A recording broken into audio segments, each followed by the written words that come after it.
પ્રસ્તુત છે પ્રાસંગિક પ્રવાસન પ્રવૃત્તિનો વિકાસ, સંપાદન અને પઠન કલ્પના શાહ। વિશ્વ પર્યટન દિન દર વર્ષે 27મી સપ્ટેમ્બરના દિવસે સમગ્ર વિશ્વમાં ઉજવવામાં આવે છે। સંયુક્ત રાષ્ટ્ર વિશ્વ પ્રવાસન સંગઠન દ્વારા સીધી દેખરેખ હેઠળ તમામ સભ્ય દેશોમાં આ દિવસની ઉજવણી કરાય છે। આ દિવસ ઉજવવાનો મુખ્ય ઉદ્દેશ્ય આંતરરાષ્ટ્રીય સમુદાય અને પ્રવાસન કેન્દ્ર વચ્ચે એક સેતુ બનાવવાનો છે। આ ઉપરાંત પર્યટનની સામાજિક, સાંસ્કૃતિક, રાજકીય અને આર્થિક વૃદ્ધિમાં ઉપયોગિતા વિશે વિશ્વમાં જાગૃતતા ફેલાવવા પણ આ દિવસની ઉજવણી કરાય છે।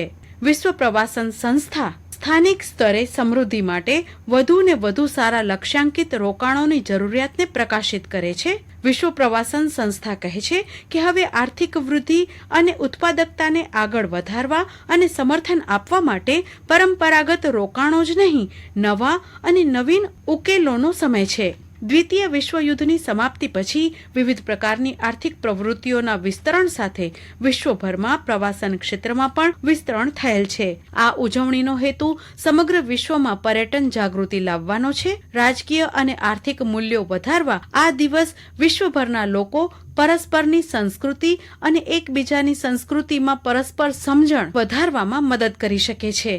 પર્યટનના મહત્વ અને લોકપ્રિયતાને ધ્યાનમાં રાખીને વિશ્વ પર્યટન દિનની શરૂઆત કરવામાં આવી હતી। લોકોને જાગૃત કરવા United Nations World Tourism Organization દર વર્ષે વિવિધ થીમ આધારિત વિશ્વ પર્યટન દિવસની ઉજવણી કરે છે। સંયુક્ત રાષ્ટ્રએ 27મી સપ્ટેમ્બર 1980ને પ્રથમ વિશ્વ પ્રવાસન દિવસ તરીકે ઉજવવાનું નક્કી કર્યું। 27મી સપ્ટેમ્બરનો દિવસ વિશ્વ પર્યટન દિવસ માટે પસંદ કરવામાં આવ્યો હતો કારણ કે 1970માં આ જ દિવસે વિશ્વ પર્યટન સંગઠનનું બંધારણ સ્વીકારાયું હતું। પર્યટન મંત્રાલયના જણાવ્યા અનુસાર વિદેશી પ્રવાસીઓની સંખ્યામાં પણ વધારો થતો રહે છે। આપણા દેશની વાત કરીએ તો વિદેશથી આવેલા પર્યટકો દિલ્હી, મુંબઈ, ચેન્નઈ, આગ્રા, જયપુર તેમજ દેશના ઐતિહાસિક સ્થળોની મુલાકાત લેવાનું વધુ પસંદ કરે છે। વર્લ્ડ ટ્રાવેલ એન્ડ ટુરિઝમ કાઉન્સિલના અહેવાલ મુજબ વર્ષ 2018માં દેશના જીડીપીમાં પ્રવાસ અને પર્યટનનું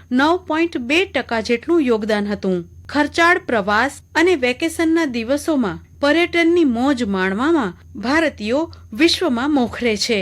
કોરોના કાળ પછી ટુરિઝમ ઇન્ડસ્ટ્રી ફરી ઝડપથી વધી રહી છે। ભારત સહિત ઘણા દેશોની અર્થવ્યવસ્થામાં પર્યટન ક્ષેત્રનો સિંહ ફાળો છે। આ ક્ષેત્રના મહત્વ અને તેની સાથે જોડાયેલા લોકોના યોગદાનને યાદ કરવા માટે પણ આજે વિશ્વભરમાં વિશ્વ પ્રવાસન દિવસની વિવિધ પ્રવૃત્તિઓ દ્વારા ઉજવણી કરવામાં આવી રહી છે।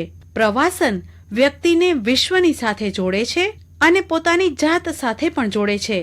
તો આજે આપણે વાત કરીશું ગુજરાતની, જ્યાં ગૌરવ લઈ શકાય તેવા અનેક દર્શનીય સ્થળો અને પ્રવાસન સ્થળો આવેલા છે। કુદરતી વિરાસત, દરિયાકાંઠો, પર્વતો, જંગલો, રણની ભૌગોલિક વિરાસતો, સ્થાપત્યો અને ઐતિહાસિક પ્રવાસન સ્થળો છે, જ્યાં દરિયો, પર્વત અને જંગલોની જુગલબંધી તેવા દ્વારકા, સોમનાથ, ગીરના જંગલો અને પ્રવાસન સાથે ધાર્મિકતાને જોડીને જગ પ્રખ્યાત બનેલા કચ્છના માતાના મઢ, નારાયણ સરોવર, કોટેશ્વર, જેસલ તોરલ સમાધિ, ધોળાવીરા ઉપરાંત સૌરાષ્ટ્રના ચોટીલા, માટેલ, વીરપુર વગેરે સ્થળો લોકપ્રિય બન્યા છે।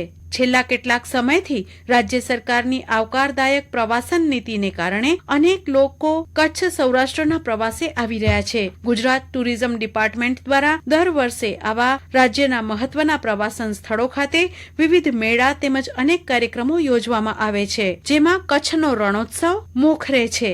ગુજરાતની સફરે આવતા પર્યટકો માટે gujaratourism.com ઉપર વિવિધ વિસ્તારોની માહિતી, જોવા અને માણવાલાયક સ્થળો, તેમની વિશેષતા વગેરે માહિતી જોવા મળે છે। દર વર્ષે બહારથી આવતા લાખો પ્રવાસીઓ ગુજરાતની ખાનપાન, સંસ્કૃતિ, પરંપરા, પ્રતિષ્ઠાને જાણે અને માણે છે।